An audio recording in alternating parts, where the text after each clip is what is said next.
Recap करके ही हम आगे चलेंगे। सो एक फ़ोल्डर क्रिएट कर लेते हैं सबसे पहले, that is day 32। Okay, and इसको ओपन करेंगे VS कोड के अंदर। एंड HTML एंड CSS की फाइल हम यहाँ पे CSS नहीं क्रिएट करेंगे, क्योंकि CSS आप चाहो तो कर सकते हो, बट अभी हमें नीड नहीं है CSS की उतनी। तो हम सिर्फ HTML और JS की फ़ाइल क्रिएट कर रहे हैं, क्योंकि HTML तो आपको चाहिए ही चाहिए, भले ही आप CSS यूज़ करो या फिर जावास्क्रिप्ट यूज़ करो। और स्क्रिप्ट के अंदर मैं लिख दूँगा यहाँ पे src script.js एंड पेपर। इससे क्या होगा, पहले हमारी HTML कम्प्लीटली लोड हो जाएगी, देन हमारी जो स्क्रिप्ट है वो यहाँ पर लोड होना स्टार्ट होगी। यहाँ पे लिख देते हैं इवेंट्स, एंड इसको मैं ओपन कर लेता हूँ कहाँ पे, VS ब्राउज़र पे ऑब्वियसली। तो ब्राउज़र के अंदर मेरी फ़ाइल ओपन हो चुकी है, एंड हम कंसोल भी ओपन कर लेते हैं साथ ही साथ। और कंसोल ओपन करने का एक शॉर्टकट भी है। एक तरीका तो ये है कि राइट क्लिक इंस्पेक्ट कंसोल, या फिर आप अपने लैपटॉप में कंप्यूटर में जैसा भी हो F12 आप प्रेस करो, जो फंक्शन कीज़ होती है F1 से F12 तक। F12 अगर आप प्रेस करोगे तो डायरेक्टली कंसोल ही ओपन होता है। Okay, so this is a shortcut. तो इवेंट लिसनर्स के बारे में हम पढ़ रहे थे। इवेंट लिसनर्स क्या होता है उससे पहले हमें बताना चाहिए इवेंट्स क्या होते हैं। तो इवेंट्स आर बेसिकली, जैसे आपने एक बटन बनाया HTML के अंदर, क्लिक मी, तो अब जब इस बटन के ऊपर कोई क्लिक कर रहा है तो ये एक इवेंट है। ओके, जैसे इसके ऊपर मैं अगर अपना माउस लेके जा रहा हूँ तो ये एक इवेंट है। तो इस इवेंट के होने पे क्या होना चाहिए, कौन सा कोड एग्जीक्यूट होना चाहिए, क्या स्पेसिफिक चीज़ होनी चाहिए, वो आप डिफाइन कर सकते हो। कैसे? Using event listeners. अब इवेंट को लिसन करने के हमने मल्टीपल तरीके देखे थे कल, उनमें से जो सबसे सही तरीका है, जो सबसे ज़्यादा यूज तरीका है, वो है dot add event listener. Okay, कि आप लिख रहे हो डॉट एड इवेंट लिसनर। तो कैसे करेंगे हम? सबसे पहले तो मुझे बटन सेलेक्ट करना पड़ेगा। कहाँ पे? जावास्क्रिप्ट के अंदर। कैसे लगाएंगे इस बटन को जावास्क्रिप्ट के अंदर? Using some selectors. तो या तो मैं इसको आईडी दे सकता हूँ, या फिर मान लो मैं इसको आईडी और क्लास कुछ भी नहीं देता हूँ, तो फिर भी मैं सेलेक्ट कर सकता हूँ। मैं लिख सकता हूँ डॉक्यूमेंट डॉट क्वेरी सेलेक्टर, और एलिमेंट के लिए हमारे पास कौन सा सेलेक्टर होता है?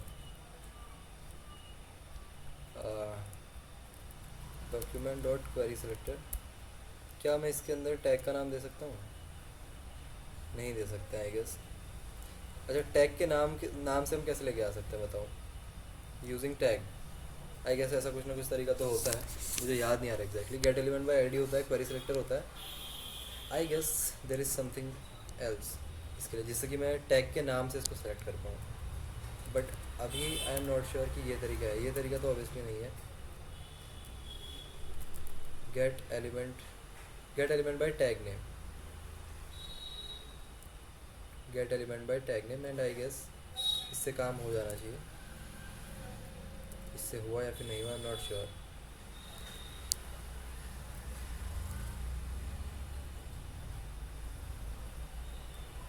वेट,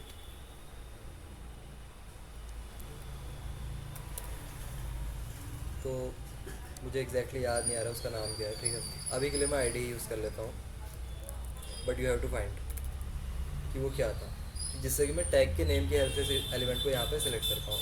अभी मैं आईडी ही यूज़ कर रहा हूँ, गेट एलिमेंट बाय आईडी, और इसकी आईडी जो है वो है BTN। तो ये बटन मैंने यहाँ पे सेलेक्ट कर लिया। मैं चाहता हूँ इस पर क्लिक होने पे कोई स्पेसिफिक कोड मेरा रन हो। ओके, तो मैं क्या करूँगा, एक इवेंट लिसनर यहाँ पे ऐड करूँगा। मुझे क्या करना है, इसके ऊपर जब कोई भी क्लिक करे तो कंसोल में कुछ प्रिंट होना चाहिए, तो मैं ऐसा कुछ चाहता हूँ। तो मैं क्या करूँगा, मैं कुछ ऐसा लिखूँगा यहाँ पे कि BTN, ये जो बटन है, क्योंकि मैंने कहाँ स्टोर किया है, BTN के अंदर स्टोर किया है, डॉट एड इवेंट लिसनर, और उसके बाद पैरेंथेसिस। अब इवेंट्स हमारे बहुत सारे होते हैं, तो मुझे कौन सा इवेंट लिसन करना है? क्लिक। तो मैंने कहा क्लिक, और उसके बाद यहाँ पर आपको एक फंक्शन बना देना है। और फंक्शन आपका नॉर्मल फंक्शन हो सकता है, एरो फंक्शन हो सकता है, कोई सा भी हो सकता है। हम यूज़ करेंगे एरो फंक्शन, और एरो फंक्शन का सिंटैक्स होता है कुछ इस तरीके से।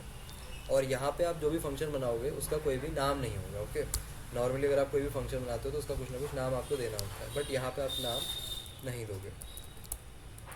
तो मैं यहाँ पे लिख देता हूँ जैसे क्लिक, कि जब भी इस बटन के ऊपर क्लिक होगा तो क्लिक वहाँ पे प्रिंट होना चाहिए क्लिक। तो क्या होगा देखो, जितनी बार भी मैं यहाँ पे क्लिक करता हूँ तो यहाँ पे उतनी बार ये क्लिक हमारा, ये नंबर इंक्रीज हो रहा है, मतलब इतनी बार मैं क्लिक कर रहा हूँ यहाँ पे। Okay, so this is basic event listener. तो इवेंट लिसनर समझ में आया क्या होता है, एंड इवेंट क्या होता है। अब इसी तरीके से मल्टीपल इवेंट्स हैं आपके अलग अलग।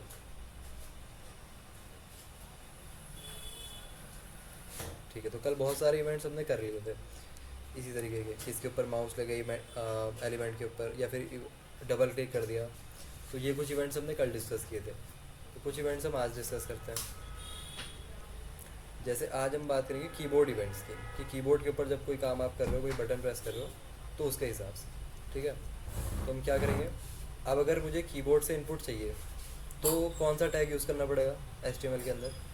यूज़र से इनपुट चाहिए मान लो, तभी तो आप कीबोर्ड इनपुट ले पाओगे। यूज़र से इनपुट लेने के लिए कौन सा टैग यूज़ करता है बताओ? अब मैं यहाँ पे यूज़र से इनपुट मांगता हूँ तो यूज़र कहाँ इनपुट करेगा बताओ? ऐसा पेज में कुछ ऑप्शन है इनपुट डालने का? नहीं है। इनपुट टैग ऑब्वियसली, तो हम क्या यूज़ करेंगे? Input tag. तो JS पे हम आगे, अब HTML भूल गए क्या? ऐसा मत करना, HTML को भूलना नहीं है, ओके। तो मैं यहाँ पे लिखूँगा इनपुट टैग। तो क्या होता है इनपुट टैग? ये हमारा इनपुट टैग है, देखो इसके अंदर मैं लिख सकता हूँ ना, इसी को तो बोलते हैं इनपुट टैग, इसको भूलना नहीं है। तो सबसे पहले तो मुझे इस इनपुट टैग को यहाँ पे सेलेक्ट करना पड़ेगा। सेलेक्ट कैसे करेंगे? मैं लिख देता हूँ const input is equal to document dot get element by ID। इसको भी एक ID देते हैं, ID हो जाएगी इसकी इनपुट, और यहाँ पे मैं लिख दूँगा इनपुट। अब ये क्या हो गया, ये इनपुट बॉक्स मैंने यहाँ पे सेलेक्ट कर दिया। अब क्योंकि मुझे कीबोर्ड इवेंट्स के लिए क्या चाहिए, एक इनपुट टैग चाहिए, इसलिए इनपुट टैग मैं यूज़ कर रहा हूँ। अब यूज़र जो इनपुट टैग में जो भी एंटर करेगा, तो उस हिसाब से मेरे पास अलग अलग इवेंट्स हैं। पहला है हमारा की डाउन। की डाउन क्या करता है? फायर्स व्हेन की इज़ प्रेस्ड। अब यूज़र इसके ऊपर जैसे कोई की प्रेस कर रहा है, मान लो मैंने M लिखा, ठीक है, O लिखा, तो मैं की प्रेस कर रहा हूँ ना, तो ये की प्रेस करने पे क्या करना है आपको, ये आप बता सकते हो कैसे? Input dot add event listener, यहाँ तक तो सेम ही रहेगा। उसके बाद इसके अंदर इवेंट का नाम क्या है? इवेंट का नाम की डाउन। क्या नाम है? की डाउन। उसके बाद फंक्शन। इतना आपका सेम रहेगा एकदम। कोई सा भी आप इवेंट चूज़ करो, देखो button dot add event listener, input dot add event listener, click key down, बस इवेंट का फ़र्क है कि ये क्लिक इवेंट है, ये की डाउन इवेंट है। अब यहाँ पे करना क्या है, तो मैं यहाँ पे लिख देता हूँ जैसे कंसोल डॉट लॉग की इज़ प्रेस्ड, की इज़ प्रेस्ड। तो देखते हैं ये हमारा फायर होता है, अभी नहीं होता। मैं लिखता हूँ जैसे M, तो आया की इज़ प्रेस्ड, फिर OHIT, तो जितनी बार मैं लिखूँगा उतनी बार ये इवेंट मेरा फायर हो जाएगा। तो मैंने 5 यहाँ पे कैरेक्टर्स लिखे हैं, तो 5 टाइम्स आ गया मेरा की इज़ प्रेस्ड, ओके। अब जो आप यूज़ करते हो, जैसे आप वो यूज़ करते हो क्या, टाइपिंग स्पीड के लिए आप जो सॉफ्टवेयर यूज़ करते हो, जैसे एक मंकी टाइप करके है, तो उसमें होता क्या है? यही तो होता है, एक इनपुट बॉक्स होता है, काइंड ऑफ समझ लो बहुत बड़ा इनपुट बॉक्स है। तो आपके इनपुट्स के बेस पे वो यहाँ पे बताता है आपको क्या आप प्रेस कर रहे हो, क्या आप नहीं प्रेस कर रहे हो। अब मान लो मुझे कुछ ऐसा दिखाना है कि मैंने कौन सी की प्रेस की, कौन सी की मैंने प्रेस की एक्चुअल में, तो वो भी आप बता सकते हो कैसे। उसके लिए पहले आपको ये इवेंट को पकड़ना पड़ेगा, मतलब काइंड ऑफ स्टोर करना पड़ेगा कहीं पे। कैसे स्टोर करते हैं? कल मैंने आपको बताया था, आप इवेंट को यहाँ पे लेके आ सकते हो, इवेंट। अब इस इवेंट के अंदर क्या है? इस इवेंट की सारी डिटेल्स हैं, किस इवेंट की? इस की डाउन इवेंट की। या फिर आप इसको सिर्फ ई बोल सकते हो, कुछ भी बोल सकते हो, जैसे अभी मैंने ई बोल दिया। तो इसके लिए हमारे पास क्या है? ई डॉट की। अगर आप इसके अंदर लिखोगे ई डॉट की, जो इवेंट है इसके अंदर बहुत सारी चीज़ें होती है। इवेंट हमारा एक ऑब्जेक्ट होता है, इस इवेंट की सारी डिटेल्स है। अगर मैं ई डॉट की लिख दूँ यहाँ पे, तो ये आपको एग्जैक्ट की बता देगा कौन सी की प्रेस हुई थी। तो देखो अब यहाँ पे जैसे मैं लिखता हूँ जावास्क्रिप्ट जे, तो यहाँ पे मुझे एक्चुअल में प्रिंट होकर दिखाएगा JAVAS स्क्रिप्ट, कि कौन कौन सी की मैं यहाँ पे प्रेस कर रहा हूँ। जो कि मैं यहाँ पे प्रेस कर रहा हूँ वही एग्जैक्टली मुझे कंसोल में दिख रही है। तो की डाउन की हेल्प से और इवेंट ऑब्जेक्ट की हेल्प से आप एक्चुअल में फाइंड कर सकते हो कौन सी की प्रेस हुई थी। ये वाला क्लियर है? की डाउन इवेंट क्लियर? यस और नो? ठीक है, देखो एक बार और समझो इस चीज़ को, क्या हो रहा है यहाँ पे। सबसे पहले मैंने इनपुट बॉक्स बनाया, क्योंकि इनपुट ऑब्वियसली इनपुट बॉक्स में दोगे आप। देन उस इनपुट बॉक्स को सेलेक्ट किया, उसके अंदर एक इवेंट लिस्नर लगाया, जिस इवेंट लिस्नर का नाम है की डाउन। कब फायर होगा? जब भी आप की को प्रेस करोगे, कोई भी की आप कीबोर्ड में प्रेस करोगे तब ये फायर हो जाएगा कौन? की डाउन इवेंट। अब उसके बाद करना क्या है मुझे? उसके बाद ये फंक्शन रन कर दो, ये जो फंक्शन बनाया। और मैंने कल भी आपको बताया था, आप इस इवेंट की सारी डिटेल्स कहाँ पे ले सकते हो? यहाँ पे। तो मैंने यहाँ पे लिख दिया ई। तो इस ई के अंदर इस इवेंट की सारी डिटेल्स हैं। तो सारी की सारी डिटेल्स है, देखो बहुत सारी डिटेल्स होती हैं। अगर आप यहाँ पे देखोगे, देखो एक इवेंट के अंदर कितनी सारी डिटेल्स है। हमें किससे मतलब है, इसमें तो बहुत सारी चीज़ें हैं ना, ये एक ऑब्जेक्ट है, मुझे सिर्फ की चाहिए, तो मैं लिखूँगा ई डॉट की, कि कौन सी की एक्चुअल में प्रेस हुई थी। तो देखो अब मैं यहाँ पे जो इनपुट दूंगा वही एग्जैक्ट की मुझे यहाँ पे एक एक करके दिखाई देगी, क्योंकि मैं जितनी बार प्रेस करूँगा ना उतनी बार ये इवेंट मेरा फायर होगा। अगर मैं जे लिख रहा हूँ तो फिर से फायर हुआ, फिर ए लिखता हूँ फिर से फायर हुआ, तो अलग अलग करके आपको दिख जाएगा। तो मैंने लिखा जे, तो यहाँ पे जे लिख के आ गया। अगर ए लिखता हूँ फिर ए, क्योंकि मैं जितनी बार प्रेस कर रहा हूँ उतनी बार ये इवेंट लिसनर फिर से चल रहा है मेरा, वो फंक्शन फिर से रन हो रहा है, इसलिए बार बार दिखाई दे रहा है। अभी क्लियर है?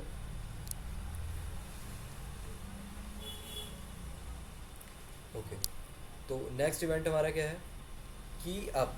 की अप मतलब जब आपकी की आपने रिलीज़ कर दी, मतलब एक बार की को आप प्रेस करोगे देन उंगली वहीं पे तो रहती नहीं है, उसको हटाते भी हो, तो उस केस पे आपको क्या करना है ये भी आप बता सकते हो। जैसे अब यहाँ पे क्या हो जाएगा, की अप, बस इवेंट का नाम चेंज होता है, बाकी चीज़ें सेम रहती हैं। देखो add event listener, add event listener, key down की जगह हो गया की अप। अब जैसे यहाँ पे हमारे पास एक चीज़ होती है आई गेस वैल्यू या फिर रिटर्न वैल्यू, ऐसा ही कुछ, इनपुट डॉट वैल्यू। ओके, तो की अप करने पे आपको क्या चाहिए जनरली, मान लो यूज़र ने टाइप करना छोड़ दिया, तो आपको जनरली क्या चाहिए कि जो भी उसकी एक्चुअल में पूरी वैल्यू है जो उसने यहाँ पे लिखी वो यहाँ पे प्रिंट हो जाए। तो आप कुछ ऐसे लिख सकते हो, जो आपने इनपुट सेलेक्ट किया ना, इनपुट डॉट वैल्यू, इस इनपुट डॉट वैल्यू के अंदर होता क्या है बेसिकली, कि इस इनपुट बॉक्स के अंदर जो भी वैल्यू लिखी है आपने वो प्रिंट हो जाएगी। ओके, और मैं उस वैल्यू को कब प्रिंट करवाना चाह रहा हूँ, जब भी यूज़र की को छोड़ दे वहाँ से। तो अभी तो हर बार प्रिंट होगा, लेकिन इसमें डिफरेंस क्या है, यहाँ पे डिफरेंस को समझना है आप। ओके, तो मैं इसके अंदर लिखता हूँ जैसे जावा, तो देखो पहले क्या आया, जे ए आया, या फिर आप कह लो जे आया फिर ए आया, तो जे ए आएगा, ऐसा नहीं है एक एक करके आएगा, क्योंकि मैं लिख रहा हूँ यहाँ पे इनपुट डॉट वैल्यू, मैं ई डॉट वैल्यू नहीं लिख रहा हूँ। अगर मैं ई को यहाँ से हटा भी दूँ तब भी जो काम बन जाएगा। मैं लिख रहा हूँ इनपुट डॉट वैल्यू, कि इस इनपुट बॉक्स के अंदर कौन सी वैल्यू है, इस इनपुट बॉक्स के अंदर कब, जब मैं कोई भी की को छोड़ रहा हूँ। एक बार तो मैं की को प्रेस करता हूँ, की डाउन, की अप मतलब मैं की को अब छोड़ रहा हूँ, की मैंने रिलीज़ कर दिया। तो जब मैं की को रिलीज़ करता हूँ तो तब उस इनपुट बॉक्स के अंदर क्या वैल्यू है, देखो मैंने एम प्रेस किया, की रिलीज़ कर दी, तो अभी इस इनपुट बॉक्स के अंदर क्या वैल्यू है, एम, तो एम प्रिंट हो गया। अब मैंने ओ प्रेस किया, की को रिलीज़ कर दिया, अब इस इनपुट बॉक्स के अंदर क्या वैल्यू है, एम ओ, तो एम ओ प्रिंट हो गया। फिर मैंने एच प्रेस किया, की को रिलीज़ कर दिया, अब इस इनपुट बॉक्स के अंदर क्या वैल्यू है, एम ओ एच।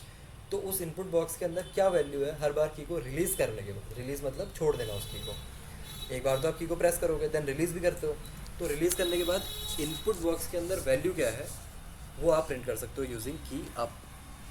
राइट, वैसे तो कर दो बहुत कुछ सकते हो, लेकिन जो सबसे प्रैक्टिकल यूज़ केस है की अप का वो है कि आप बता दो कि अभी इनपुट बॉक्स के अंदर क्या वैल्यू है।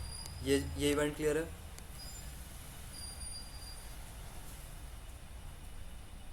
यस और नो, क्या ये इवेंट क्लियर है? अब इसी तरीके से मल्टीपल इवेंट्स हैं और कुछ नहीं है इसके अंदर, और मैं सारे इवेंट्स आपको नहीं बता सकता हूँ, ऑब्वियसली बात है, बहुत सारे इवेंट्स होते हैं। तो कुछ देखो नोट्स में, नोट्स के अंदर बहुत सारी चीज़ें होती हैं, नोट्स आपको खुद से एक्सप्लोर करने हैं। ओके, प्रीवियस की कहाँ स्टोर होगी, प्रीवियस देखो प्रीवियस की स्टोर नहीं हो रही है, मैं लिख क्या रहा हूँ, मैं ई डॉट वैल्यू थोड़ी लिख रहा हूँ, मैं इनपुट डॉट वैल्यू लिख रहा हूँ। तो जितनी बार ये रन हो रहा है उतनी बार क्या हो रहा है, ये कोड मेरा फिर से रन हो रहा है, समझ लो आप इस एक तरीके से, ये कोड पूरा का पूरा फिर से रन हो रहा है। इस पूरे इनपुट बॉक्स के अंदर जो भी वैल्यू आ रही है वो फिर से फैच कर रहे हो, कि इस इनपुट के अंदर अगेन कम्प्लीटली क्या वैल्यू है अगेन, तो वो मैं फैच कर रहा हूँ, फिर से फैच करके लेके आ रहा हूँ, कहीं स्टोर नहीं हो रहा है, मैं फिर से फैच कर रहा हूँ। ऐसा समझ लो जिसके पास वैल्यू है उसके पास मैं फिर से जा रहा हूँ कि भाई अब वैल्यू क्या है, अब वैल्यू क्या है, देन उसको मैं डायरेक्टली यहाँ पे प्रिंट, ऐसा तो है नहीं कि सिर्फ एक बार यहाँ पे मैं प्रिंट कर रहा हूँ, जितनी बार कुछ लिखता हूँ उतनी बार प्रिंट होता है ना। तो ये चीज़ है। ओके, अभी क्लियर है? कहीं पे कोई चीज़ स्टोर नहीं हो रही है अभी, बस वो इनपुट बॉक्स के अंदर वैल्यू क्या है बार बार पूछ रहे हैं। क्लियर? कोई डाउट किसी का? फटाफट।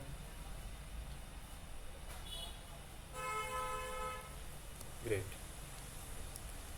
सो नेक्स्ट इज, अब देखो की डाउन के क्या है हमारे पास, कुछ एक्सपेरिमेंट्स हैं, एप्लीकेशंस हैं, कि जब ई डॉट की हमारी एंटर हो, तब किसी ने एंटर किया हो तो लिख के आ जाना चाहिए सबमिट। जनरली क्या होता है, कोई आपके पास फॉर्म होता है, फॉर्म के ऊपर आप एंटर प्रेस करते हो तो फॉर्म सबमिट हो जाता है ना, तो कैसे होता है, ऐसे ही तो होता है।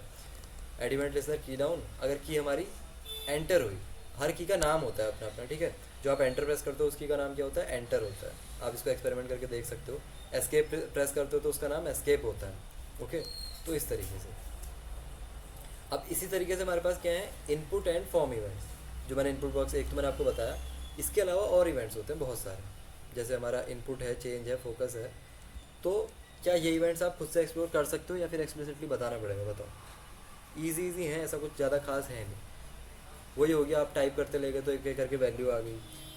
अगर इनपुट बॉक्स के अंदर यहाँ पे प्रेस कर दिया, बाहर आ गए तो फिर कुछ हो जाएगा, फिर इनपुट बॉक्स के अंदर प्रेस कर दिया तो फिर कुछ हो जाएगा। तो ये इवेंट्स हैं। तो ये खुद से बताने हैं, खुद से कर लोगे तो 1, समझाने हैं तो 0। मेरी एडवाइस रहेगी खुद से करो, बाकी up to you. Input box के जो इवेंट्स हैं, क्योंकि इसके बाद हमारे पास एक इंटरेस्टिंग टॉपिक है आज के लिए, इसलिए मैं आपसे कह रहा हूँ, ठीक है। क्लास एंड नहीं हो रही, इसके बाद एक इंटरेस्टिंग टॉपिक है फैच एपीआई, इसलिए पूछा। क्या इनपुट बॉक्स के इवेंट्स इसके बाद वाले कौन कौन से हैं, हमारे पास सिर्फ 2-3 ही बचे हुए हैं। एक है इनपुट, एक है चेंज, और फोकस ब्लर उतना इंपॉर्टेंट है भी नहीं, एक इनपुट और चेंज है।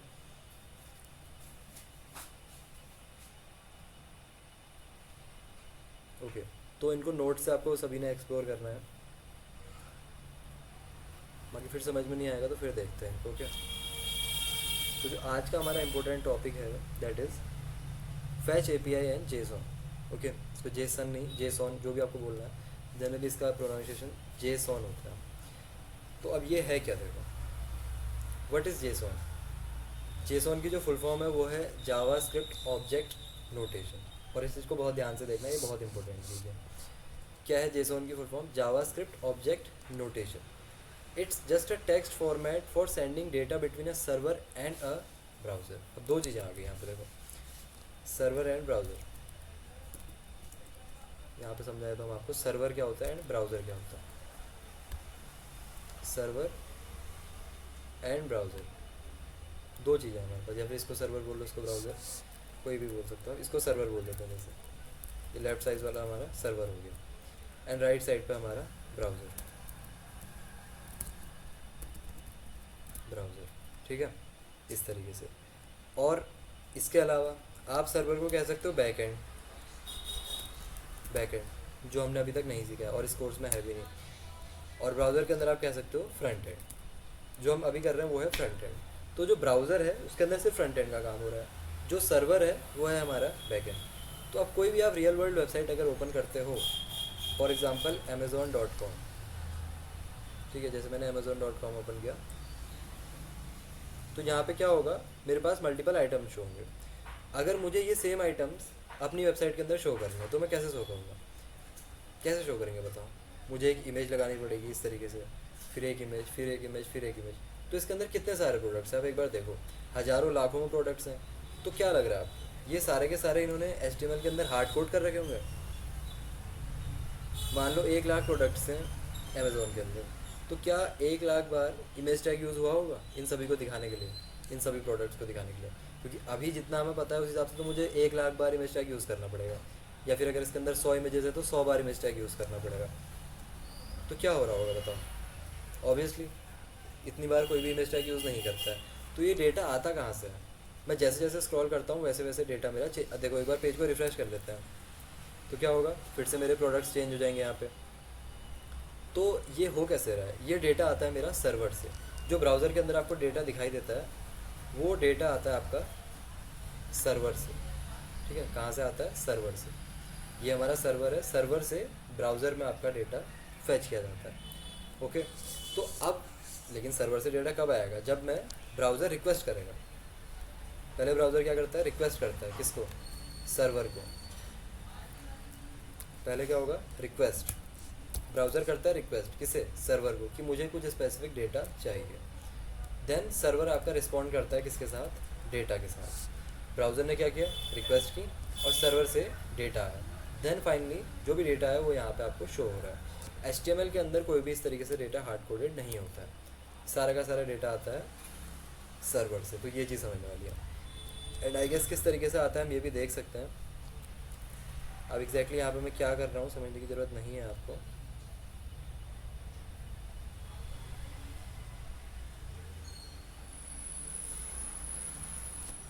Just a second.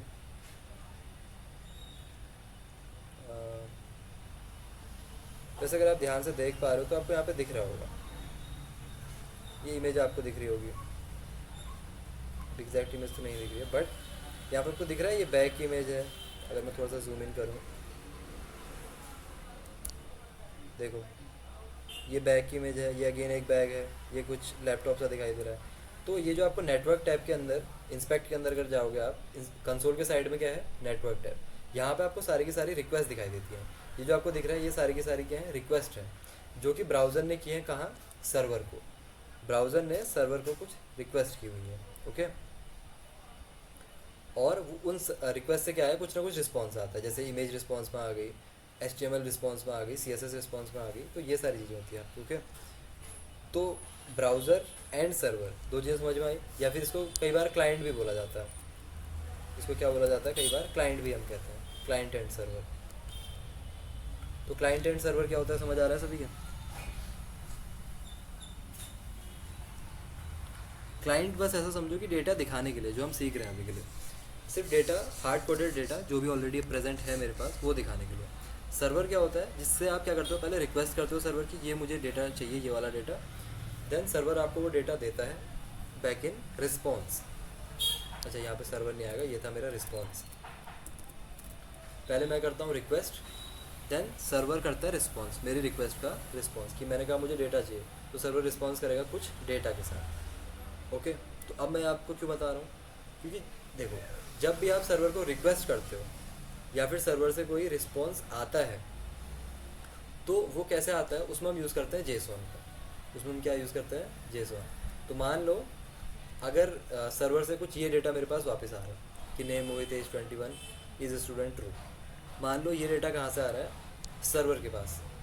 इसको मैं यहाँ से उठा के, जैसे सर्वर के पास ये डेटा है, लेट से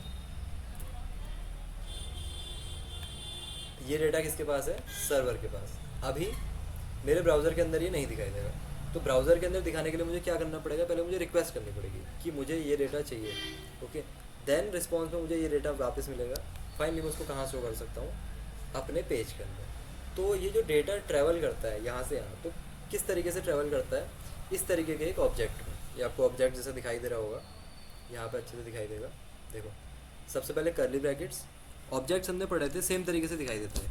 देखो, ऑब्जेक्ट पढ़ा था आपने, तो सेम उसी तरीके का दिखाई देता है। कर्ली ब्रैकेट्स, की और उसकी वैल्यू, एज हमारी की होगी, 21 उसकी वैल्यू हो गई, स्किल्स हमारी की हो गई, ये एरे उसकी वैल्यू हो गई। तो कीज़ एंड वैल्यू, इसको हम बोलते हैं जेसॉन, ओके। तो सर्वर एंड क्लाइंट के बीच में बात करने का जो तरीका है, या फिर किस तरीके से आप बात कर रहे हो, वो जो फॉर्मेट है, ये जो फॉर्मेट है, इसी को हम बोलते हैं JSON. Looks exactly like JS object, एकदम जेएस ऑब्जेक्ट की तरह ही आपको दिखाई दे रहा होगा। जेएस ऑब्जेक्ट कैसा होता है, ये मेरा जेएस ऑब्जेक्ट है कि let info is equal to this, ये ऑब्जेक्ट ही तो है। बट इस ऑब्जेक्ट में मैं क्या कर सकता हूँ, मैं डबल कोट्स हटा सकता हूँ यहाँ से, की से मैं डबल कोट्स हटा सकता हूँ ऑब्जेक्ट के अंदर, कि मुझे की में इन डबल कोट्स को लगाने की ज़रूरत नहीं है, मेरे ऊपर है। मतलब मैं लगा भी सकता हूँ, नहीं भी लगा सकता हूँ, कोई एरर नहीं आएगा। लेकिन जेसॉन में क्या है कि keys must be in double quotes. ये जो कीज़ हैं आपकी लेफ्ट साइड वाली चीज़ें, name age city skills and is student, ये सारी की सारी किस में होनी चाहिए, डबल कोट्स में होनी चाहिए, अदरवाइज़ वो ऑब्जेक्ट बन जाएगा आपका। And no functions no undefined, इसके अंदर आपको ऐसा नहीं करना कोई फंक्शन ही पास कर दिया आपने, ऐसा फंक्शन भी पास नहीं कर सकते हो। या फिर कोई अनडिफाइंड वैल्यू भी नहीं हो सकती कि आपने मान लो इस स्टूडेंट की वैल्यू कर दी अनडिफाइंड, ऐसा भी नहीं हो सकता, ओके। ये ऑब्जेक्ट के अंदर अलाउड है, बट जेसॉन के अंदर अलाउड नहीं है, ठीक है। तो क्लाइंट एंड सर्वर के बीच का फॉर्मेट ये है बात करने का, इसलिए हम जेसॉन सीख रहे हैं। तो जेसॉन समझ आया सभी को कि जेसॉन क्या है। जैसे जैसे आप बैकएंड के साथ काम करोगे तो वैसे वैसे समझ में आएगा कि जेसॉन बहुत इंपॉर्टेंट है।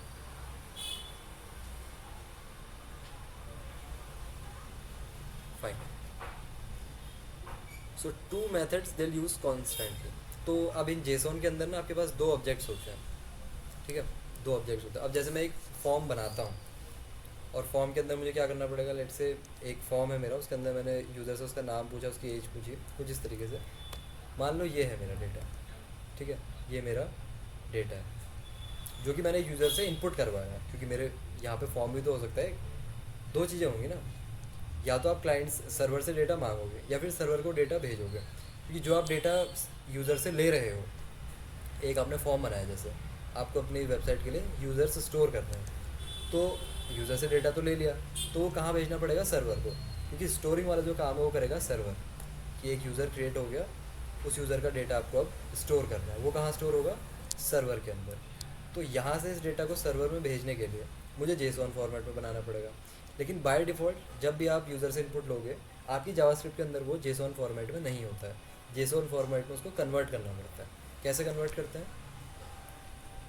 JS object to JSON string, ठीक है। अब जेसॉन स्ट्रिंग हमारी बनती है, ठीक है, ऑब्जेक्ट नहीं होता। अब मान लो ये मेरा ऑब्जेक्ट है जो कि मैंने यूज़र से इनपुट से लिया हुआ है, यूज़र ने इनपुट दिया और ये कुछ वैल्यूज़ हैं, ठीक है, ये कुछ वैल्यूज़ हैं। अब एज्यूम कर लो कि यहाँ पे कोई फॉर्म था और उस फॉर्म के अंदर से ये वैल्यूज़ मुझे प्राप्त हुई। अब मुझे इनको कहाँ भेजना है, सर्वर के पास। तो सर्वर के पास मैं प्लेन जावास्क्रिप्ट का ऑब्जेक्ट तो भेज नहीं सकता, इसको मुझे जेसॉन में कन्वर्ट करना पड़ेगा। कैसे कन्वर्ट करेंगे जेसॉन में, जेसॉन में कन्वर्ट करने के लिए आपको लिखना पड़ेगा जेसॉन डॉट स्ट्रिंगिफाई। क्या लिखना होगा, जेसॉन डॉट स्ट्रिंगिफाई, ठीक है। तो क्या लिखेंगे, कॉन्स्ट सेंड डेटा, मान लो एक वेरिएबल का नाम हो गया, मैं लिखूँगा जेसॉन सारा कैपिटल में डॉट स्ट्रिंगिफाई और आपके ऑब्जेक्ट का नाम, ऑब्जेक्ट का नाम क्या है, इन्फो। तो अब ये जो डेटा बना है, ये जो सेंड डेटा नाम का डेटा बना है, मेरा जो वेरिएबल है सेंड डेटा, इसको मैं नहीं भेज सकता हूँ। ये जो इन्फो नाम का वेरिएबल है ये सर्वर के पास में नहीं भेज सकता हूँ, क्यों, क्योंकि एक ऑब्जेक्ट है। लेकिन इसको मैं भेज सकता हूँ, किसको, सेंड डेटा को, क्यों, क्योंकि मैंने इसको एक जेसॉन फॉर्मेट में कन्वर्ट कर दिया। तो जेसॉन फॉर्मेट दिखाई कैसे देता है, ये भी देख लेते हैं। तो देखो इस तरीके से दिखाई देगा, ये होती स्ट्रिंग ही है, ठीक है। होता क्या है, ये स्ट्रिंग ही होती है हमारी, जो जेसॉन होता है वो होती स्ट्रिंग ही है। इसीलिए मैं इसको यहाँ पे कह रहा हूँ जेसॉन डॉट स्ट्रिंगिफाई, इसको स्ट्रिंग में कन्वर्ट करो। स्ट्रिंग क्या होती है, कि डबल कोट्स के अंदर मैंने मोहित लिखा, ये एक स्ट्रिंग है, यहाँ पे HTML लिखा, ये एक स्ट्रिंग है, जावास्क्रिप्ट लिखा, ये एक स्ट्रिंग है। तो जेसॉन होता बेसिकली स्ट्रिंग ही है, लेकिन उसमें बस चेंज इतना सा होता है कि कर्ली ब्रैकेट्स होते हैं, डबल कोट्स होते हैं। तो जब भी आपको डेटा सेंड करना है, ठीक है, अपने ब्राउज़र के पास डेटा है, आपको उसको कहाँ सेंड करना है, सर्वर के पास। तो आपके पास कैसे होगा, आपके पास तो ऑब्जेक्ट में ही होगा, तो उसको पहले कैसे कन्वर्ट करना पड़ेगा, जेसॉन में कन्वर्ट करना पड़ेगा। तो कैसे कन्वर्ट करोगे, अपने ऑब्जेक्ट को जेसॉन डॉट स्ट्रिंगिफाई के अंदर इस तरीके से लिख दोगे। अब ये जो वेरिएबल आपके पास बना, इसको आप सर्वर के पास भेज सकते हो। ये चीज़ क्लियर है सभी को,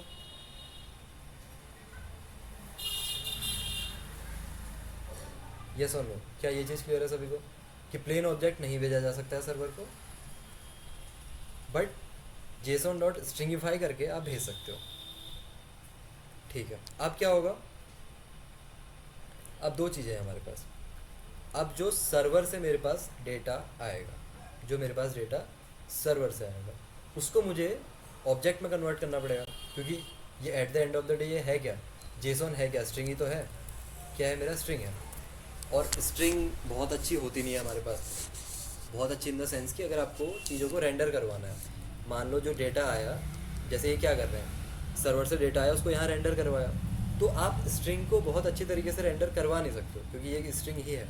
तो जब सर्वर से डेटा आ रहा है तो उसको कैसे कन्वर्ट करना पड़ेगा, नॉर्मल जावास्क्रिप्ट के ऑब्जेक्ट में। देखो मैं दो चीज़ें आपको बता रहा हूँ यहाँ पे, जब सेंड कर रहे हो तब क्या करना है, तब आपको करना है जेएस ऑब्जेक्ट से जेसॉन स्ट्रिंग में कन्वर्ट करना है, जेसॉन स्ट्रिंग में। जब सर्वर से डेटा आ रहा है, जब रिसीव कर रहे हो आप, तब क्या करना है, सर्वर से कैसे आएगा डेटा, जेसॉन में ही आ गया, ऑब्वियसली बात है। सर्वर से डेटा हमेशा जेसॉन में ही आएगा और सर्वर को डेटा हमेशा जेसॉन में भेजा जाएगा, दो चीज़ें, ओके। तो सर्वर से डेटा कैसा आया, जेसॉन में आया, या फिर जेसॉन स्ट्रिंग में आया, और स्ट्रिंग हमारे लिए अच्छी है नहीं, तो उसको मुझे किस में कन्वर्ट करना पड़ेगा, जेएस ऑब्जेक्ट में। बस एक दूसरे का उल्टा है। तो जेसॉन में कन्वर्ट करना हमने सीख लिया, अब इसको मुझे किस में कन्वर्ट करना है, नॉर्मल जेएस ऑब्जेक्ट में। कैसे कन्वर्ट करूँगा, कैसे कन्वर्ट करेंगे, उसके लिए भी हमारे पास मेथड है जेसॉन डॉट पार्स। क्या है मेरे पास, कॉन्स्ट नॉर्मल डेटा बोल देते हैं इसको, जेसॉन डॉट पार्स। पार्स किसे करोगे, नॉर्मल जेएस ऑब्जेक्ट को तो पार्स करोगे नहीं, वो ऑलरेडी पार्स्ड है हमारा। मैं किसको पार्स करूँगा, इसको, सेंड डेटा को। क्यों, क्योंकि मैंने इसको जेसॉन डॉट स्ट्रिंगिफाई कर दिया था ना, ये जेसॉन में कन्वर्ट हो गया। इस जेसॉन को अब नॉर्मल डेटा में कन्वर्ट करते हैं। अब क्या होगा, अगर अब इसको आप कंसोल डॉट लॉग करके देखोगे, किसको, नॉर्मल डेटा को, तो ये बन जाएगी आपकी नॉर्मल जावास्क्रिप्ट का ऑब्जेक्ट। देखो इसमें और इसमें आपको डिफरेंस लग रहा है? डेटा दोनों के अंदर सेम है, name Mohit age 21, name Mohit age 21, but नीचे वाला मेरा ऑब्जेक्ट है, ऊपर वाला मेरा जेसॉन ऑब्जेक्ट है। ओके, इसको मैं सर्वर को सेंड कर सकता हूँ, सर्वर से रिसीव कर सकता हूँ। इसको मैं अपने नॉर्मल यूज़ में लूँगा कि अगर मुझे चीज़ें रेंडर करवानी है, देखनी है, कोई ऑपरेशन करना है, इसलिए। ओके, क्या ये चीज़ क्लियर है सभी को कि जेसॉन को नॉर्मल ऑब्जेक्ट को जेसॉन में कन्वर्ट कैसे करना है, या फिर जेसॉन से आपको नॉर्मल ऑब्जेक्ट कैसे बनाना है? दो मेथड्स है। पहला है जेसॉन डॉट स्ट्रिंगिफाई, क्यों यूज़ कर रहे हैं? ताकि मैं जेसॉन स्ट्रिंग बना सकूँ एक। दूसरा है मेरा जेसॉन डॉट पार्स। पार्स क्या करता है? जेसॉन स्ट्रिंग को नॉर्मल जावास्क्रिप्ट के ऑब्जेक्ट में कन्वर्ट कर देगा। JSON conversion repeat. ओके, मैंने क्या कहा आपसे, जो सर्वर से डेटा आएगा कैसे आएगा? जेसॉन फॉर्मेट में आएगा, इस तरीके से आएगा जो दिख रहा है आपको। सर्वर से डेटा ऐसे आता है, इस तरीके की स्ट्रिंग में। अब इसमें प्रॉब्लम क्या है? देखो, मान लो सर्वर से डेटा आ गया, कैसे आया? इस सेंड डेटा के अंदर है वो डेटा जो सर्वर से आया मेरे पास। क्या मैं इसमें ऐसा कर सकता हूँ, सेंड डेटा डॉट नेम? क्या होगा इसमें? एरर आ जाएगा, अनडिफाइंड लिख के आ जाएगा। क्यों? क्योंकि वो एक स्ट्रिंग है, स्ट्रिंग के अंदर तो मैं ऐसा कर ही नहीं सकता हूँ ना। डॉट नेम कहाँ लगा सकता हूँ मैं? ऑब्जेक्ट के अंदर। अगर इन्फो डॉट नेम है, इन्फो डॉट एज है, वो तो हो जाएगा, but send data dot name नहीं हो पाएगा। क्यों? क्योंकि सेंड डेटा तो एक स्ट्रिंग है भाई, उसमें ऐसा मैं कर ही नहीं सकता हूँ। सेंड डेटा एक स्ट्रिंग है, इसके अंदर मैं डॉट नेम नहीं लिख सकता हूँ। तो लेकिन मुझे तो अगर काम करना है तो मुझे ऐसा करना पड़ेगा, सेंड डेटा डॉट नेम भी लिखना पड़ेगा, सेंड डेटा डॉट एज भी लिखना पड़ सकता है, कुछ भी हो सकता है। तो इस जेसॉन ऑब्जेक्ट को मैं स्ट्रिंग में कैसे कन्वर्ट करूँ, सॉरी नॉर्मल ऑब्जेक्ट में कैसे कन्वर्ट करूँ? इस जेसॉन स्ट्रिंग को कैसे कन्वर्ट कर सकता हूँ? Using JSON dot parse. अब मैंने इसको पार्स कर दिया।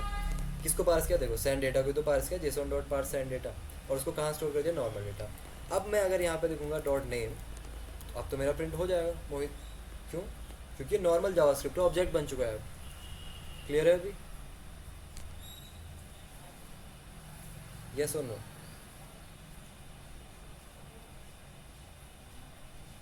सभी को क्लियर है? किसी का कोई डाउट? ये बहुत इंपॉर्टेंट चीज़ है, अगर आपको लग रहा हो कि कहीं काम नहीं आएगा, बट आएगा। अब अगली एक और चीज़ कि इंटरनेट वर्क कैसे करता है, कैसे काम करता है इंटरनेट। आपको पता होगा, जैसे फॉर एग्ज़ाम्पल दो चीज़ें, मैं यहाँ बैठा हूँ, मेरा मोबाइल यहाँ है, और आप मान लो जहाँ भी बैठे हो, आप यहाँ पे हो, और मैं व्हाट्सअप से आपको मैसेज भेजता हूँ वाया व्हाट्सअप। मैं आपको कुछ मैसेज सेंड किया कि फॉर एग्ज़ाम्पल ज्वाइन क्लास, क्या लिखा मैंने आपको? Join class.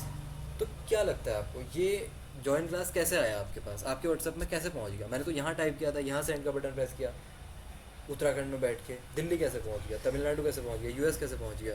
कैसे पहुँच रहा है? Using internet. लेकिन क्या इंटरनेट हवा में काम करता है या फिर कैसे काम करता है? बताओ, क्या इंटरनेट हवा में काम करता है या फिर कैसे काम करता है? एनीवन? ठीक है, अगर थोड़ा बहुत आप इस फील्ड में इंटरेस्ट रखते हो, एग्जैक्टली ऑप्टिकल फाइबर। ठीक है, जो हमारे क्या होते हैं, समुद्र होते हैं, जो सी होते हैं, उनके नीचे बहुत मोटी मोटी वायर्स होती हैं। मान लो ये मेरा एक समुद्र है, यहाँ से यहाँ तक बीच में, इसको मान लो सी है। ओके, समुद्र। इसके नीचे क्या होता है? मोटे मोटे केबल्स होते हैं, इस तरीके से। मान लो ये लाइन कैसे आ गई, सॉरी ड्राइंग मुझे करनी थी, ये वाला। तो यहाँ पे क्या होती है? केबल्स होती है, बहुत सारी केबल्स होती है, इनको हम बोलते हैं ऑप्टिकल फाइबर। ठीक है, इसके अंदर से क्या होता है ना, मैं यहाँ से जो भी डेटा सेंड कर रहा हूँ, अब इसमें बहुत सारी चीज़ें इंक्लूडेड होती हैं। ठीक है, सिर्फ ये वायर्स ही नहीं है, बहुत सारी चीज़ें होती हैं, ये वायर्स होती हैं बेसिकली। हम कह सकते हैं कि काइंड ऑफ इम्पोर्टेंट है अभी हमारे लिए, वैसे बहुत सारी चीज़ें होती हैं। ओके, तो ये वायर्स हैं। ओके, तो इन वायर्स की हेल्प से ये मेरा जो मैसेज है ज्वाइन क्लास, ये पैकेट्स के फॉर्म में, पैकेट्स, अब बहुत सारी चीज़ें होती है, पैकेट्स को छोड़ दो। तो क्या है, मान लो इन वायर्स की हेल्प से मेरा जो मैसेज है यहाँ से यहाँ तक पहुँचा आपके पास। ओके, इतना सभी के समझ में आता है कि डायरेक्ट ऐसे हवा में उड़ के नहीं जाता है, लॉजिकल चीज़ है। इतना क्लियर है सभी को कि वाया इन केबल्स के थ्रू आपके पास मेरा मैसेज पहुँचता है। अब मेरा क्वेश्चन आपसे बस इतना है कि क्या इस प्रोसेस को होने में कुछ टाइम लगेगा? हो सकता है मिली सेकेंड्स में लगे, लेकिन क्या टाइम लगेगा? मेरा मैसेज यहाँ से आप तक पहुँचने में, मेरी आवाज़ मैं यहाँ बोल रहा हूँ आप तक पहुँच रही है, क्या इसमें कुछ टाइम लगेगा? भले ही मिली सेकेंड में हो, बहुत छोटा टाइम हो, बट टाइम लगेगा, ऑब्वियसली टाइम लगेगा। ठीक है, तो पॉइंट इज टाइम लगेगा। तो अब क्या है, देखो जैसे हम यूज़ कर रहे हैं meet.google.com, गूगल मीट में यूज़ कर रहा हूँ, तो इसमें मान लो ये फॉर्मेट, ये जो प्लेटफॉर्म है, ये किसी ने जावास्क्रिप्ट के अंदर बनाया, मान लो, वैसे बहुत सारी चीज़ें होती हैं, लेकिन मान लेते हैं कि जावास्क्रिप्ट के अंदर बनाया ये वाली चीज़ हमारी गूगल मीट।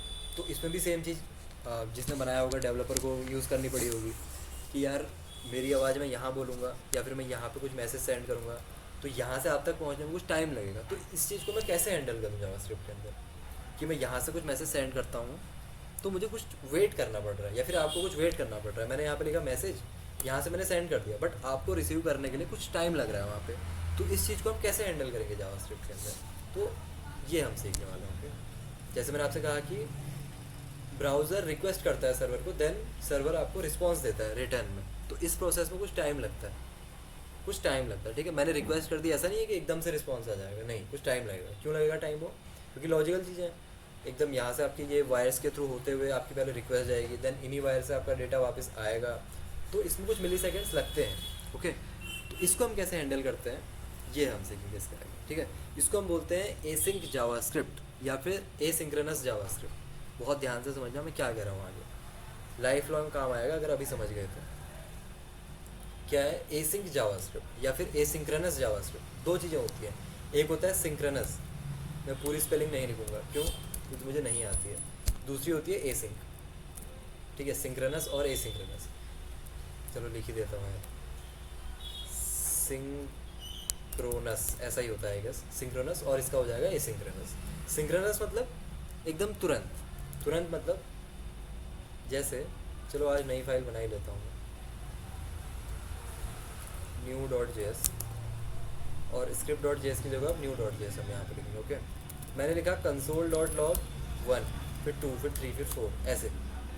तो ये हो गई मेरी सिंक जावास्क्रिप्ट, सिंक्रोनस जावास्क्रिप्ट। क्यों हो गई सिंक जावास्क्रिप्ट?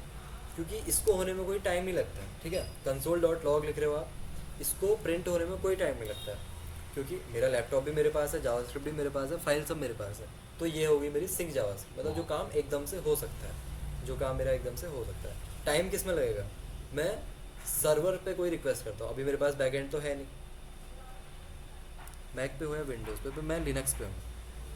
ठीक है, तो अभी तो मेरा कोई टाइम नहीं लग रहा है, हमारे पास बैकएंड अभी है नहीं, लेकिन अगर होता तो मैं बैकएंड को रिक्वेस्ट करता कुछ डेटा के लिए, तो क्या होगा, उस प्रोसेस में कुछ टाइम लगता मेरा।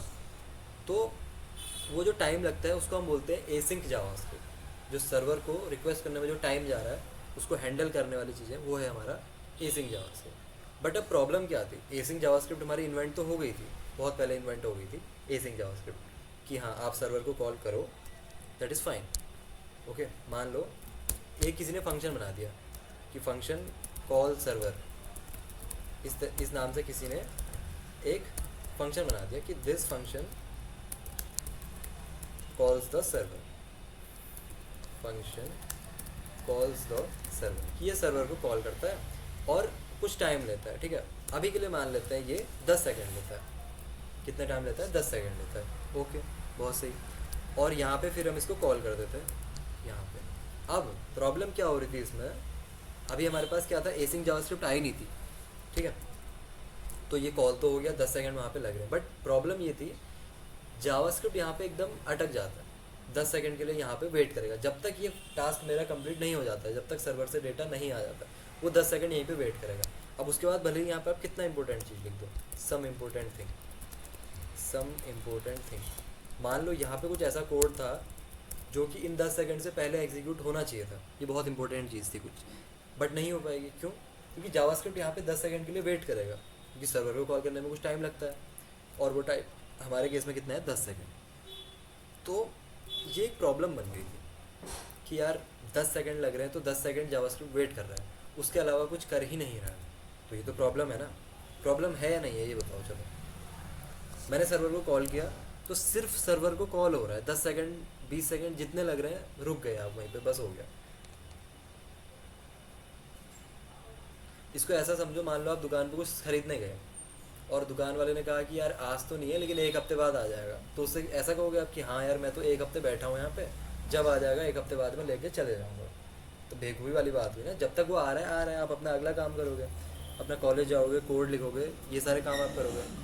तो इसको हम बोलते हैं एसिंक्रोनस टास्क, कि एक टास्क हो रहा है बैकग्राउंड में, बंदा अपना सामान लेके आ रहा है कहीं से, जो भी आपका सामान है, लेकिन साथ ही साथ आप क्या कर रहे हो, अपना काम कर रहे हो कि आपने कोड लिखना स्टार्ट कर दिया, जो भी कर रहे हो, तो अपना काम आप कर रहे हो, अपना काम वो दुकान वाला कर रहे हो, तो इसको हम बोल रहे हैं एसिंक जावास्क्रिप्ट। तो यहाँ पे हम क्या कहना चाह रहे हैं एग्जैक्टली कि जब तक ये काम हो रहा है वो ठीक है, आप 10 सेकंड लो अपना, लेकिन इस 10 सेकंड यहाँ पे रुक मत जाओ, इसको एग्जीक्यूट करो, इस कोड को एग्जीक्यूट करो, ठीक है।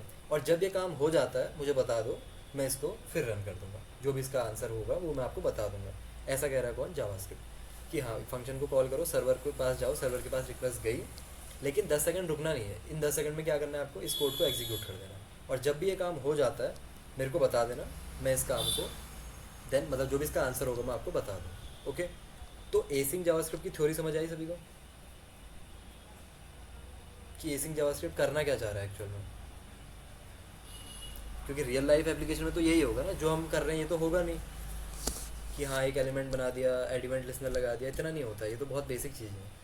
रियल वर्ल्ड एप्लीकेशन में फ्रंट एंड बनाना पड़ेगा, बैक एंड बनाना पड़ेगा, रिक्वेस्ट करनी पड़ेंगी, टाइम लगेगा, उनको हैंडल करना पड़ेगा। ओके, अब लेकिन एक चीज़ और यहाँ पे, अब मान लो अगर कोई जावास्क्रिप्ट पढ़ के आ रहा है मेरे पास, अभी हो सकता है कुछ लोगों ने पढ़ी हो, तो आप लोग कहोगे कि अब मैं ये डायरेक्टली क्या पढ़ा रहा हूँ आपको एकदम से, क्योंकि यहाँ पे देखो पहली चीज़ ये है, three ways async has been handled in JS. 3 तरीके हैं इस एसिंक जावास्क्रिप्ट को हैंडल करने का। पहला है कॉल बैक, दूसरा है प्रोमिसेस।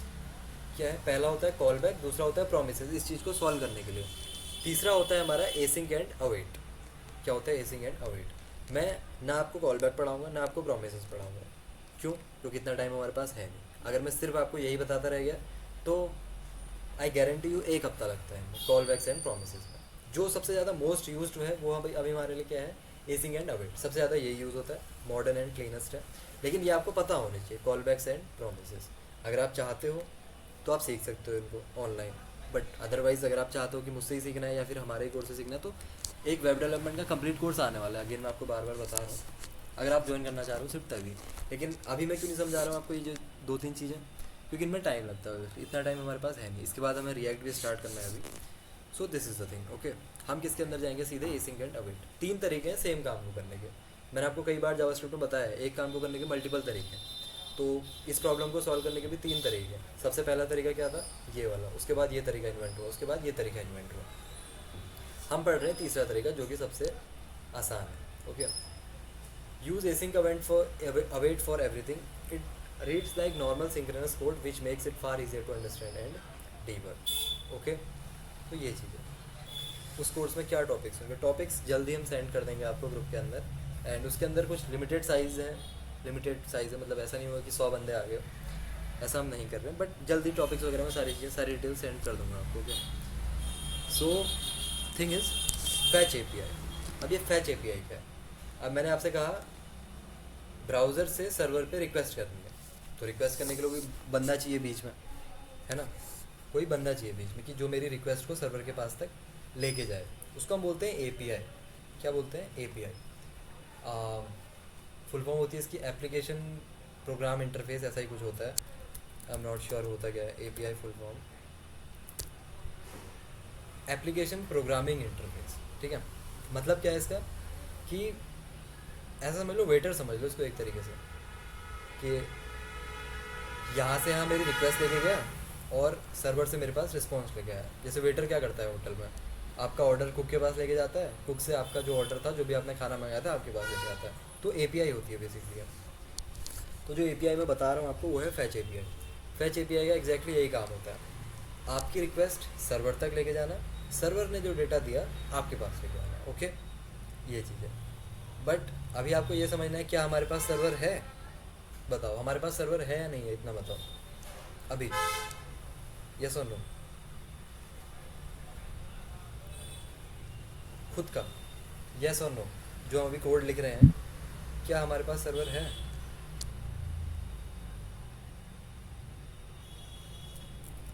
यस और नो। क्या ऐसा मेरे पास कुछ है कि मैं जिसके ऊपर रिक्वेस्ट कर सकूँ और मुझे डेटा मिल जाए? या फिर कह लो बैकएंड है हमारे पास? नहीं है। Exactly exactly. तो हमें क्या चाहिए? बैकएंड चाहिए, हमारे पास है नहीं। नहीं हम बनाएंगे, टाइम लगता है। तो क्या करेंगे? किसी और ने तो बनाया होगा, उसका उठा लेंगे। किसी और ने क्या बनाया? एक वेबसाइट है, जेसॉन प्लेस होल्डर। ये क्या है? ऐसा समझ लो एक सर्वर है, एक सर्वर। इसके अंदर मल्टीपल मतलब अलग अलग तरीके के डेटा हैं इसके अंदर। जैसे जैसे यूज़र्स वाला एक होता है हमारे पास, हमें इससे मतलब है। समझाता हूँ आपको, देखो दिख रहा है आपको? जेसॉन ही है, ऐसा ही तो होता है JSON, curly bracket, double quotes में आपकी की। तो ये जो डेटा है, ये रिक्वेस्ट किसने की? ब्राउज़र ने की। कहाँ गई? ये जेसॉन प्लेस होल्डर .com वालों के पास गई, उन्होंने मुझे डेटा ला के दिया। ठीक है, ये उनका सर्वर है, उन्होंने कहीं ना कहीं बनाया होगा, हम बस यूज़ कर रहे हैं उसको। ओके, और हर सर्वर का अपना अपना एक यूआरएल होता है। इनका यूआरएल क्या है? ये है। अभी हमारे पास कोई है नहीं बैकएंड, हमारे पास हमारा बैकएंड होता तो उसका भी कुछ ना कुछ यूआरएल होता, वहाँ पे रिक्वेस्ट करते हम। लेकिन अपना सर्वर है नहीं, तो किसी और पे डिपेंड है। किसी और पे किस पे डिपेंड है? इसके ऊपर, जेसॉन प्लेस होल्डर वेबसाइट है, बहुत अच्छी वेबसाइट है। तो बेसिकली रिक्वेस्ट करने का मतलब ये है ना कि आप एक यूआरएल पे रिक्वेस्ट कर रहे हो और वो यूआरएल आपको कुछ डेटा सेंड करता है। हमारे केस में हमने इस यूआरएल पे एक रिक्वेस्ट करी कि https://jasonplaceholder.com/user/1। इस यूआरएल पे एक रिक्वेस्ट की और मुझे ये डेटा मिल गया। लेकिन ये तो ब्राउज़र ने की। जावास्क्रिप्ट पे कैसे करूँगा? अपनी वेबसाइट में कैसे करूँगा? वो हम सीख रहे हैं। वो हम करेंगे यूजिंग फैच एपीआई। ठीक है, कैसे करेंगे? Using fetch API. तो इसके अंदर डेटा क्या मिल रहा है हमें? कुछ इस तरीके का डेटा है इसके अंदर कि ID 1 name this this this, ये कुछ रैंडम डेटा है मेरा। Sir good evening sir. Good evening sir. हाँ सर, थोड़ा सा एक मिनट के लिए हाँ सभी सर। स्टूडेंट को इन्फॉर्मेशन किया जाता है, इन्फॉर्म कर रहा हूँ मैं। कल सर सारे बच्चों का स्कॉलरशिप एग्जाम है सर। अच्छा ठीक है सर। हाँ, ये आपका डेटा साइंस हो गया, ये फुल स्टैक डेवलपर हो गया, और आपका डिजिटल मार्केटिंग हो गया, साइबर सिक्योरिटी हो गया, और डेटा साइंस हो गया। ओके ठीक है, सर। ग्रुप में इन्फॉर्मेशन आ जाएगी और कोई भी बच्चा एब्सेंट नहीं होगा कल। ठीक है, दूसरा सर, जितने बच्चे एब्सेंट हैं इनको भी इन्फॉर्मेशन करवा दीजिएगा। जो बच्चे अभी आए हैं वो तो आएंगे आएंगे कल स्कॉलरशिप एग्जाम में। ठीक है, ठीक तो है कल सर। सारे बच्चों को आना कंपलसरी है। ओके, और किसी का कोई ठीक, डाउट है एग्जाम पूछ वेबसाइट के लीजिए। थ्रू। जी, किसी स्टूडेंट का अगर कोई डाउट है तो भी पूछ लीजिए।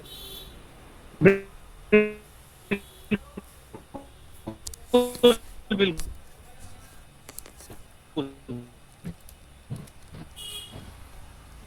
सर वॉइस क्लियर नहीं आ रही है आपकी, आई गेस।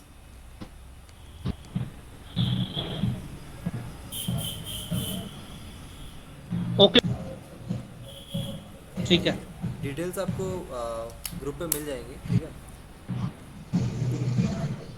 सो सर और कोई इन्फॉर्मेशन है? ठीक है, आई गेस लीव कर दिया उन्होंने। सो डिटेल्स ग्रुप में मिल जाएंगी आपको। स्कॉलरशिप एग्ज़ाम बेसिकली जो हमारे नेक्स्ट कोर्सेज आने वाले हैं उसमें आपको कुछ लेवरेज मिल जाएगा। ठीक है, ये चीज़ है, इसलिए स्कॉलरशिप एग्ज़ाम है। अब ऐसा तो है नहीं कि भाई जितने बंदे आ रहे हैं सभी को रख सकते हैं अंदर कोर्स में। So we have to do some exam, और जो उसका कोर्स है उसमें भी आपको थोड़ा डिस्काउंट वगैरह मिल जाएगा। ये चीज़ है, बाकी डिटेल्स मिल जाएंगी आपको, no problem in that. Okay, so thing is कि यहाँ पे मुझे रिक्वेस्ट करनी है इस यूआरएल पे, और ये डेटा मुझे चाहिए अपनी वेबसाइट पे। उसके लिए मैं यूज़ करूँगा fetch API. Okay, fetch API. तो सिंटैक्स क्या है? एक फंक्शन मैं बना लेता हूँ, जैसे इसी को बना लेते हैं कि गेट यूज़र। गेट यूज़र क्यों लिख रहा हूँ? क्योंकि इसके अंदर कुछ यूज़र का ही जैसा डेटा मिल रहा है, तो यूज़र ही आएगा इसे, तो इसलिए लिख रहा हूँ गेट यूज़र। सो ये फंक्शन करता क्या है? बेसिकली सर्वर के पास से डेटा लेके आता है। किसका सर्वर है? जिसने बनाया उसका सर्वर है। मैंने कहा एसिंक जावास्क्रिप्ट यूज़ होगी, क्यों? अब देखो, अपने ब्राउज़र से उनके ब्राउज़र पे, उनके बैकएंड पे रिक्वेस्ट कर रहा हूँ, उनके सर्वर पे रिक्वेस्ट कर रहा हूँ। कुछ टाइम लगेगा, यस और नो? कुछ टाइम लगेगा इस चीज़ में, लगेगा। तो अगर टाइम लगेगा तो वो कौन सा कॉन्सेप्ट हो गया? एसिंक जावास्क्रिप्ट का।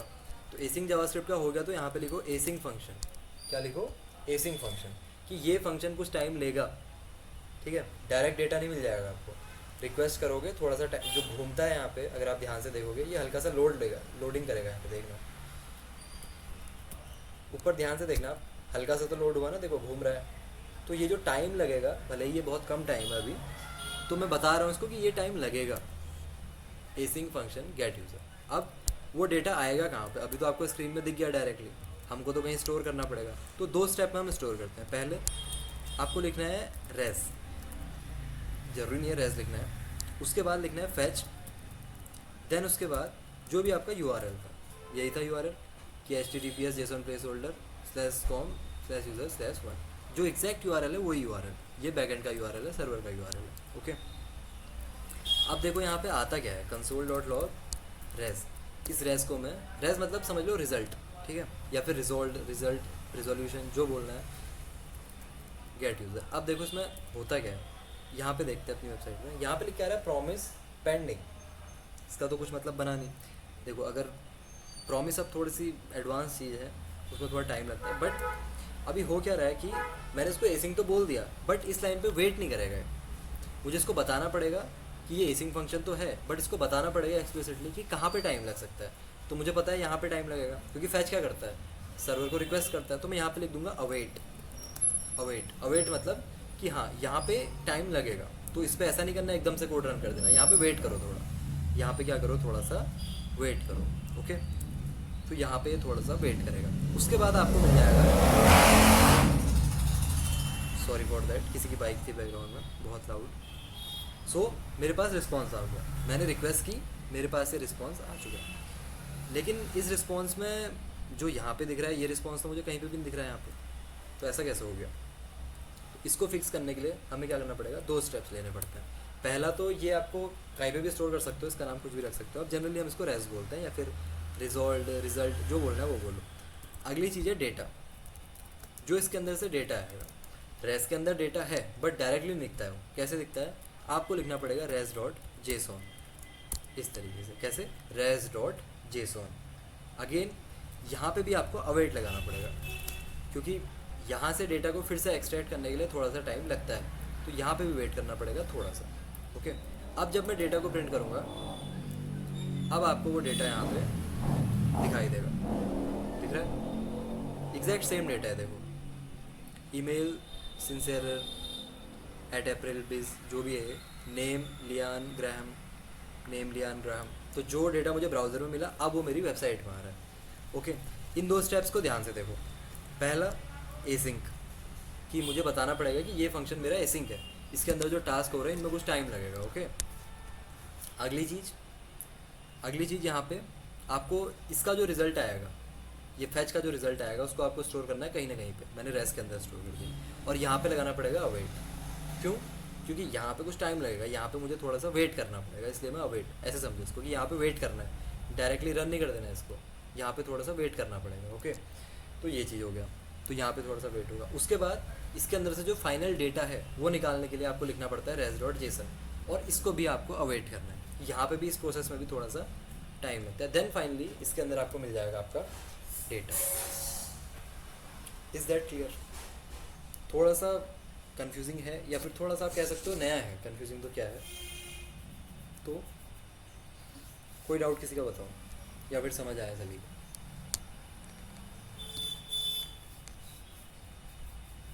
तो इस तरीके से आप बैकएंड रिक्वेस्ट करते हो। तो जो आपका फ्रंट एंड है वो बैकएंड से कैसे कनेक्ट होता है, ऐसे कनेक्ट होता है। आप अपने बैकएंड के URL में इस तरीके से रिक्वेस्ट करते हो, वो आपको डेटा ला के देता है, देन आप डेटा यहाँ पे शो करते हो, या फिर जो भी करना है इस डेटा के साथ। आपको इसको HTML में दिखा सकते हो, बाकी आपके ऊपर है जो आप करना चाहते हो इसके साथ। इसकी पर्टिकुलर डेटा को एक्सेस करना हो, अब ये आपके पास ऑब्जेक्ट ही तो है, ये डेटा है क्या, ऑब्जेक्ट है। देखो इसके अंदर से एड्रेस अगर आपको एक्सेस करना है तो लिखो data.address। तो टाइम लगेगा थोड़ा सा, क्यों? क्योंकि बैकएंड में रिक्वेस्ट कर रहे हो, देन एड्रेस मिल जाएगा आपको। अब इसके अंदर भी आपको स्ट्रीट चाहिए जैसे, तो data.address अपने आप में एक ऑब्जेक्ट है, तो .street लिख दो इसके अंदर, तो स्ट्रीट मिल जाएगी, कुलस लाइट, जो भी इसका नाम है, ये है बस। अब जो डेटा है ना, ये डेटा हमारा ऑब्जेक्ट है, बस ये ऑब्जेक्ट है, जावास्क्रिप्ट का जो ऑब्जेक्ट होता है, और ऑब्जेक्ट आपको पता ही है। ओके, अब एसिंग बिहेवियर के अंदर मैं आपसे एक सवाल करता हूँ, एसिंग बिहेवियर आपको इससे ज़्यादा समझ में आ जाएगा। पूरा कोड कमेंट कर देते हैं। एक नॉर्मल फंक्शन बनाता हूँ, एसिंग फंक्शन नहीं, नॉर्मल फंक्शन। फंक्शन है, कुछ भी नाम हो सकता है फंक्शन का। कंसोल डॉट लॉग 1 ए को कॉल कर दिया, ए को मैंने कॉल कर दिया, कंसोल डॉट लॉग 2 इस तरीके से। तो आउटपुट क्या होगा? आउटपुट 1 2 होगा या फिर 2 1 होगा? क्या होगा आउटपुट बताओ इस कोड का? 1 2 होगा या फिर 2 1 होगा? मतलब पहले 1 प्रिंट होगा, पहले 2 प्रिंट होगा, क्या प्रिंट होगा? यस फटाफट, आसान है तो इसमें तो कुछ डाउट होना नहीं चाहिए।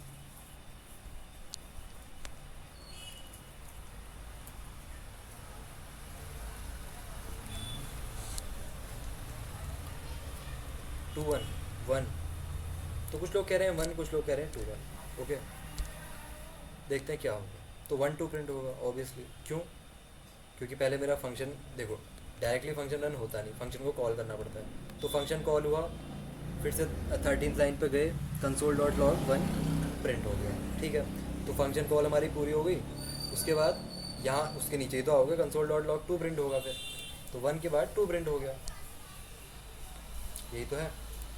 अब इसको कमेंट कर दो, यहाँ पे आ जाओ, यहाँ पे आ जाओ। अब यहाँ पे